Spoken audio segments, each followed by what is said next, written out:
Welcome back everyone to another edition of Figures from the Attic. Today we're doing a Hall of Fame worthy unboxing, literally. These guys just got inducted or announced to be inducted into the Hall of Fame yesterday. That would have been Monday, March 2nd, for those of you watching in the future. Doing this on a Tuesday, March the 3rd. But yes, these guys are officially, after years and years of speculation, will they, won't they, probably the most deserving team that hadn't been inducted yet. Finally did get their official announcement, and that's Demolition, Axe and Smash. And it just so happened that I had ordered this last week from Ringside Collectibles. As you can see, it's a Ringside exclusive. You can see that right there in the upper corner. Not knowing that they were going to be inducted, it just happened to work out that way, so that was pretty awesome. But let's get this thing unboxed. I'm excited to see what these look like in the flesh, or in the plastic, I guess you can say. We're going to just open up the sides here and see what we got. There we go. It's more deluxe packaging than you normally see. It feels like this has kind of like a plastic laminate on it. Feels not like flimsy cardboard. It feels a little more robust. Here you have the nice plastic prison that the guys come in. As you can see, you get Axe and Smash. You get 2 heads for each one. You get the tongue out head, and you get just the normal stare. Each guy comes with a leather skull type mask, kind of Mad Max inspired, and you get 2 sets of hands. So let's get these guys popped out. I don't see any of those little plastic rubber bands, thankfully, so these should be pretty easy to get out. We're gonna get the head out there. Get both of those heads out, put them right there. Gonna get the skull mask, or the black leather studded masks out. Because these guys, when they debuted in the 90s, they were basically WWE or WWF's answer to the Legion of Doom, the Road Warriors, because the Road Warriors had been more of NWA type territories. Oh, and look at that. That was pretty easy to pop out. That's interesting. I guess that wasn't in there very snugly from the beginning. Huh, interesting. Okay, but there we go. We're gonna put that guy right there. But yeah, so the Legion of Doom, Road Warriors, whatever you want to call them, they hadn't officially debuted in WWF yet. They were more of an NWA type territory. So the WWF decided to make their answer to that team.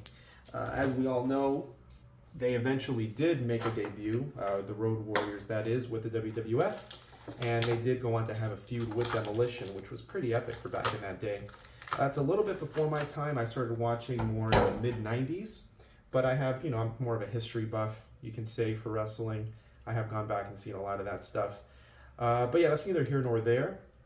Let's take a look at the figures, which, just getting them out of the packaging, they do have a heft to them, which I like. A lot of the Mattel figures, depending on who it is, whether it's Rey Mysterio, Finn Balor maybe, they're a little bit lighter, and that's how it should be. It's to scale.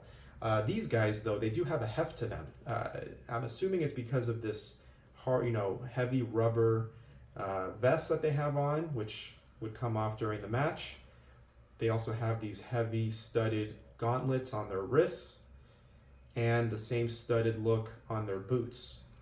But wow, holding this, they feel deluxe. They certainly feel kind of like a step up compared to your normal elite or basic Mattel figure. I really, really like the heft to these. That's awesome. They also move very well. Sometimes you'll get a Mattel figure where the joints are a little tight. You can't really move it. This, I'm liking it. Like if I was still doing my Fig Fed back in the day as a kid, if I was still actually playing with the action figures and having matches with them, I would be all about these guys, I can tell you right now. I would mostly go by feel on that. If the figure played well, had good playability, they were on my team, and I think these guys would make the cut. But look at these guys right here. Look at that face paint on Axe and Smash. You get the classic red, white, black inspired designs. let's see, let's swap out the heads. It's interesting, in the packaging, you have one with the tongue out, one with the tongue in, and then you can swap them out. There we go. So now you get a look at the other heads that come included, right over there. Not bad. I think for display purposes, probably the way to go is to have them both with their tongues out. So let's just go ahead and do that. Just wanted to show you guys what both of them look like. Oh, that's a problem. That is a problem. The torso on Smash keeps popping off. I mean, these do come off. They're designed to come off that way, but I wonder why this one, just straight out of the packaging, isn't really going in, or at least not staying in. It's interesting. All right, hopefully we have it now. I didn't hear that pop. You'd love to hear that pop when you try to put these joints in. Didn't hear it, but we'll see.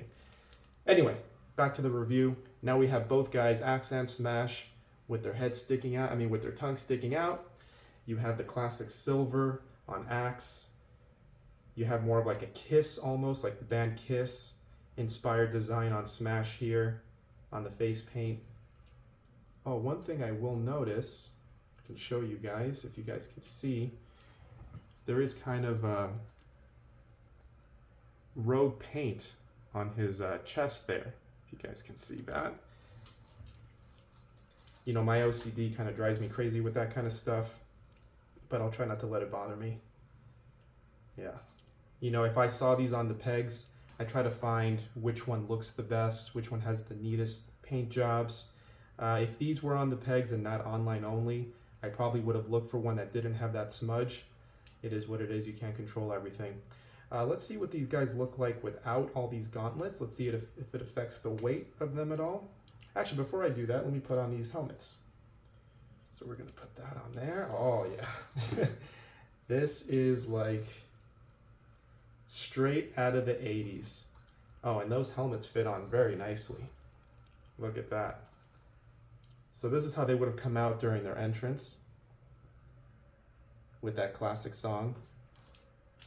But yeah, so now we've seen what that looks like. Let's see what it looks like without this big vest. Probably take off the gauntlets first. Oh, pop that out. There we go. Pop this one out. Probably have to, yeah, take the hand off. That's probably the way to go. Am I gonna regret taking these things off? Because I'm gonna display it with them on. I might actually end up regretting this. Maybe we just do one guy to see what it looks like, just for the sake of the review. I'll do that for you guys.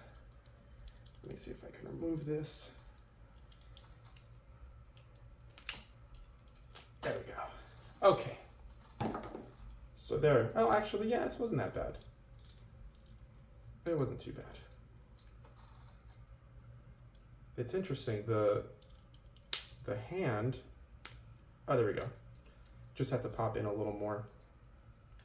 Is it just me, or do these molds look a little bit different than the normal Mattel molds? I feel like maybe the hand and like the color of the skin looks a little bit different. Either way, there you see those straps going over his chest and back. But yeah, very, very cool. And he's still pretty heavy, even without this big rubber vest. Definitely that added to the heftiness of the figure, the weight of it, but even without, it still feels like a heavy duty, big figure, which I do like.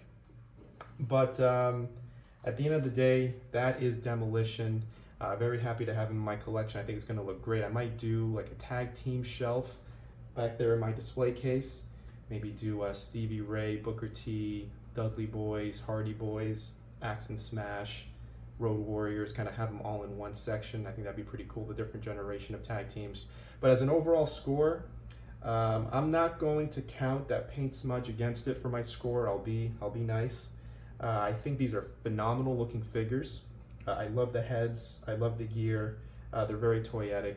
I would go a 9 on these. A 9 out of 10. That's, I think so far, this and also the Flash Rey Mysterio. Both got a 9 out of 10. That's as high as I've gone on this channel. But this is up there. This is up there. It's a great release for 2026. I'm sure it's going to end up on a lot of people's top figures of 2026 lists. But as always, thanks for watching, and stay tuned for more.